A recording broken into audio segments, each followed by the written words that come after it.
la opción correcta vendría a ser la 4. ¿Sí? ¿Para qué promover la fragmentación? Es decir, tal empresa o tal petrolera o tal minería vaya y deshaga ese pedazo de terreno de hectáreas, ustedes deshagan ese otro pedazo de terreno de hectáreas, entonces van fragmentando el hábitat, van fragmentando, van desequilibrando el ecosistema porque especies se van a extinguir por los motivos que ya había señalado. ¿Sí? Entonces, la respuesta a esta pregunta que dice, son prácticas que contribuyen a la conservación de la biodiversidad, excepto promover la fragmentación de los hábitats, es decir, el quiebre, ¿sí? El acabar con la vida vegetativa y el hábitat y nichos de animales que pueden extinguirse por no estar en su hábitat apropiado, ¿sí? O en donde pueden surgir estas especies. Dome nos dice, no estaría bien ya que es el cambio ambiental que ayuda a la conservación. A ver, déjame leer bien, dice, no estaría bien ya que es, cambio, ya que el cambio ambiental, a ver, no estaría bien ya que es cambio ambiental, claro, que ayuda a la conservación. Es ya que es un cambio ambiental, ¿no es cierto? Ya que es un cambio ambiental que ayuda a la conservación. Si yo, te pregunto a ti, Dome, si yo acabo con los bosques de aquí de Quito, ¿traería consecuencias negativas a la ciudad? Dime tú, ¿qué piensas tú de eso? ¿Traería consecuencias negativas si yo acabo con todos los bosques, incluso todos los árboles que hay aquí en Quito? Me dice que sí, pues, obviamente. Entonces ahí existe el cambio, los hábitats. Recordar que hay especies que viven en los árboles de aquí de Quito, ejemplo el gorrión, ejemplo el mirlo. Sí, son especies de aves que están acentuadas aquí, que están acostumbradas a la vida urbana en su totalidad.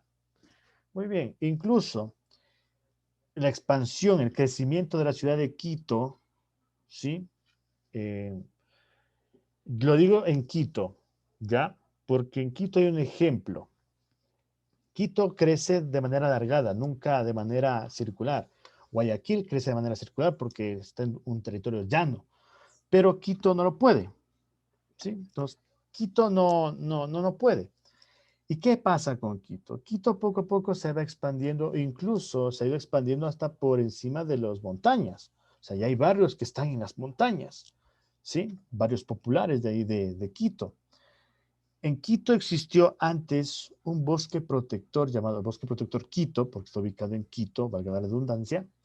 Este ha sido azotado totalmente, con nuevas ciudadelas, con nuevos barrios que se han instalado ahí. ¿Y cuáles fueron los factores negativos?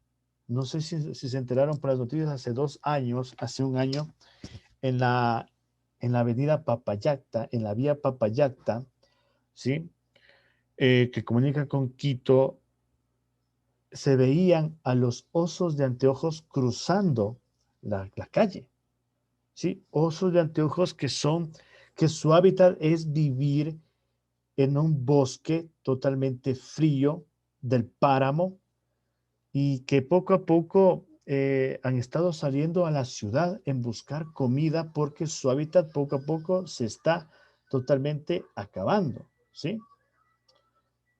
Totalmente acabando. Entonces, ese es el problema, ¿sí? De la fragmentación. Cuando crecen las ciudades también se fragmentan totalmente todos los hábitats. Aquí, bueno, aquí en Ecuador tenemos mucha fragmentación. En Quito hay mucha fragmentación del hábitat y entre ellos el hábitat que está siendo amenazado es el hábitat de los osos de anteojos. ¿Alguna pregunta, muchachos?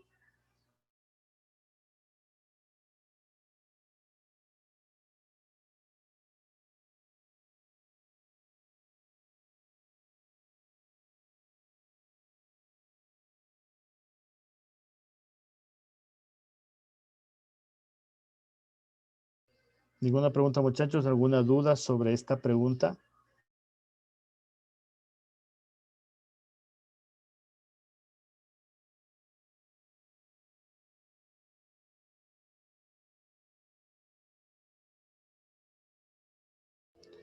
Me esperan un pequeño momentito, muchachos. Solo un momentito nomás me esperan, por favor.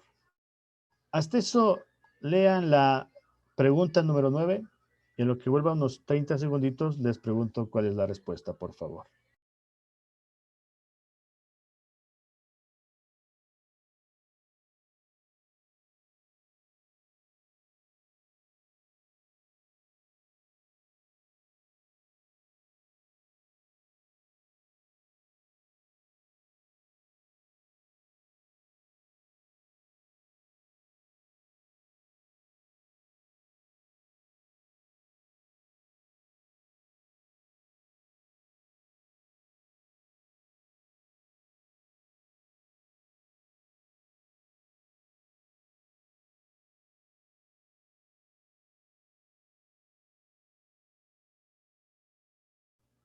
Muy bien, vamos a continuar y tenemos aquí la pregunta número 9, ¿sí? Tenemos la pregunta número 9. Muy bien. Y nos dice,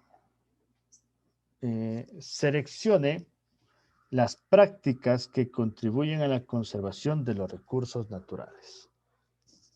Bueno, ahora en la anterior pregunta nos pusieron la conservación de la biodiversidad, ahora nos están preguntando sobre cuáles son las que contribuyen, qué prácticas contribuyen a la conservación de los recursos naturales, ¿sí? Agua, madera, todas esas cuestiones. Petróleo también, ¿sí? Todos esos los recursos, lo que se produce en la naturaleza. Entonces tenemos tenemos cinco opciones y aquí vemos que se mezcló la opción 1, está 1, 2 y 5, la opción 2, es decir, tenemos que escoger tres prácticas. Según cómo están aquí las respuestas, tenemos que escoger tres prácticas. Entonces, vamos a ver. Seleccione las prácticas que contribuyen a la conservación de los recursos naturales. Te dice 1. Utilizar productos que contengan sustancias con clorofluorocarbonos. Esto habíamos hablado en la clase anterior. Ya vamos a preguntar si lo recuerdan. 2. Implementar la ordenanza del pico y placa en las grandes ciudades. 3. Utilizar cocinas de inducción para la cocción de los alimentos.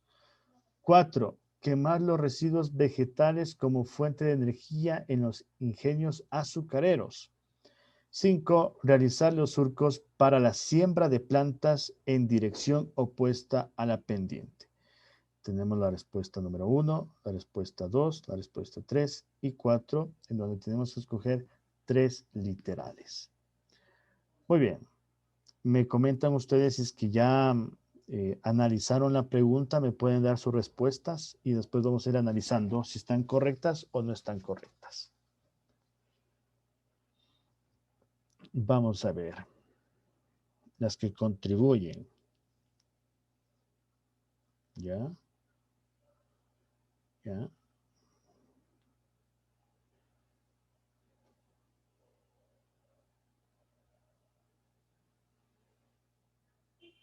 Muy bien.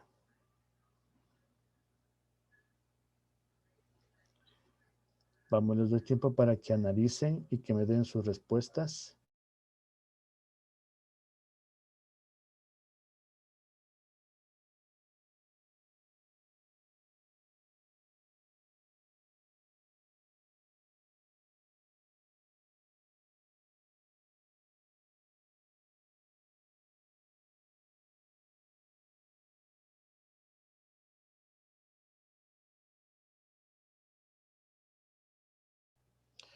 A ver, me dicen ahí la 3.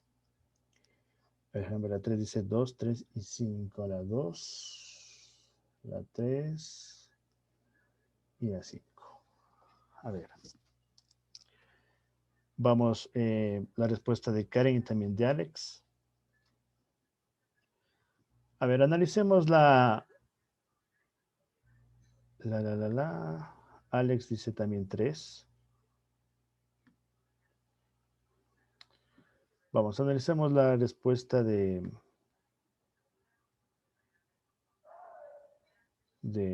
Anaí.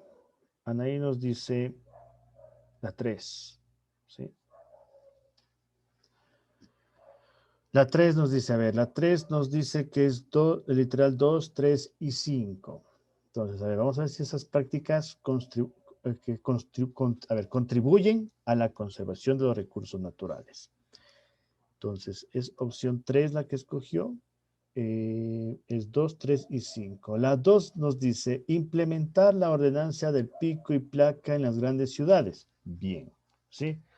Es una contribución, sí, porque nosotros reducimos las emisiones de dióxido de carbono en el ambiente, ¿sí? Recordemos que las grandes ciudades como Tokio, si podemos nosotros saber un poquito más, podemos consultar en Tokio. Tokio tiene casi el mismo, tamaño en territorio que el Ecuador, o sea, es decir, Tokio es gigantesco, es casi del porte de Ecuador, es una ciudad grande. Imagínate que aquí en Quito, en Guayaquil, en Puerto Viejo, que es en Cuenca, ¿sí? En Ibarra, eh, son ciudades, bueno, más lo que es Guayaquil, Quito, Cuenca, que son ciudades muy concurridas, son las más importantes del Ecuador. Hay un flujo vehicular inmenso, ¿no? En Guayaquil hay un flujo vehicular inmenso, en Quito también, porque son las ciudades que superan ya el 1.000.000 de habitantes, que hace varias décadas superaron. Pero imagínate esos carros, siquiera 700.000 o de 500.000 a 700.000 personas tienen un vehículo, ¿sí? De familias, ¿sí? A veces una familia tiene 2 vehículos, otras tienen 3 vehículos, una tiene mínimo uno, o si no tienen motos, y estos eh, contaminan, ¿sí? Grandes ciudades, obviamente, hay un flujo vehicular inmenso. Entonces, poner el antes llamado pico y placa, que en Colombia fue escogido este nombre y después fue adoptado por, por los municipios, que el pico y placa, que no sé cuánto más, que un día sale el carro, que otro día no sale, algo así. Entonces, bajarían los niveles de emisión de dióxido de carbono. Recordar que dar una paralización a algunos automotores para que no estén transitando todo el día es un porcentaje positivo, pero mínimo, no mucho, porque vemos que los buses, que son los que más consumen gasolina, entre un carro consuma más gasolina, más va a producir dióxido de carbono. Y más los carros que son antiguos, que son de los 80, de los 70, que también producen dióxido de carbono. Entonces, esta opción es aceptable porque baja las emisiones de dióxido de carbono. Porque si aquí tuviéramos altas emisiones, que sí lo hay, en ciudades grandes como Pekín, Beijing, en China, altas, altas emisiones de dióxido de carbono producen efectos invernaderos en las ciudades que ya habíamos visto, ¿no es cierto? Muy bien, es aceptable eso. Y también te dice que es la 3, te dice que es utilizar cocinas de inducción para la cocción de alimentos. A ver, esta como que sí, como que no. A mí no me convence esta opción. No sé, a Anaí le convenció, no sé por qué. Me gustaría que lo escribas para leerlo. A mí no me convence tanto porque utilizar la cocción de alimentos de cocinas de inducción. Bueno, recordar que utilizar cocinas de inducción va a un aspecto positivo y negativo. El positivo de que ya no se utiliza el GLP, que es el gas licuado de petróleo, el gas doméstico que tiene la mayoría de las familias en casa, con el cual cocinan. Ese es un aspecto positivo, porque entre menos se produzca el GLP, menos refinación de petróleo, menos extracción del petróleo, más economía para el país, menos peligro en explosiones en familias por mal el uso del gas. Un punto positivo, pero hay un punto negativo, ¿sí?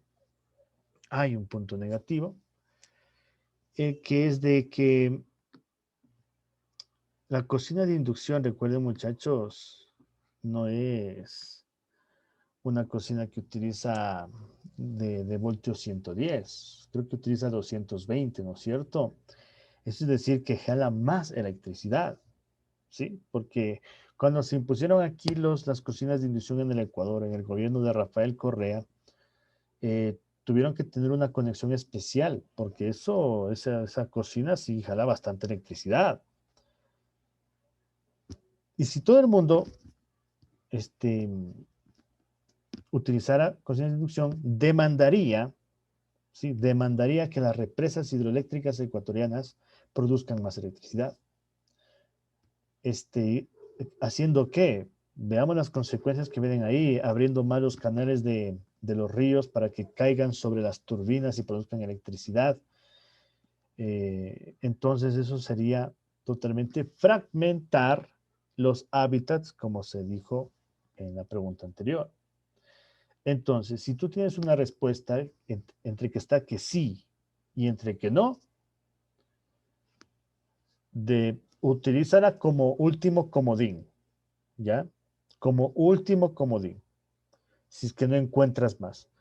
Porque si encuentras una respuesta en donde las tres te convencen totalmente, esa es la respuesta correcta. A mí, esta de utilizar la cocina de inducción está como que sí, como que no, ¿ya? Pero vamos a la siguiente, que te dice la 5, que te dice realizar los surcos para la siembra de plantas en dirección opuesta a la pendiente, ¿sí? Obviamente, sembrar las plantas, tan solo que te digan sembrar plantas ya contribuye a la conservación de los recursos naturales, ¿sí? Obviamente una siembra en surcos para la siembra, obviamente es una actividad totalmente responsable para que no se dé el agotamiento de recursos naturales del agua, ¿ya? Entonces es validada. No hay mucho que pensar en esta opción. Yo la dejaría como último comodín a esa respuesta. La 4 me dice Dome. Dome dice la 4, que es 2, 4 y 5. 2, 4 y 5. A ver. Si no, 4 pusiste tú, Dome. Sí, 2, 4 y 5. Perfecto. 2, 4 y 5.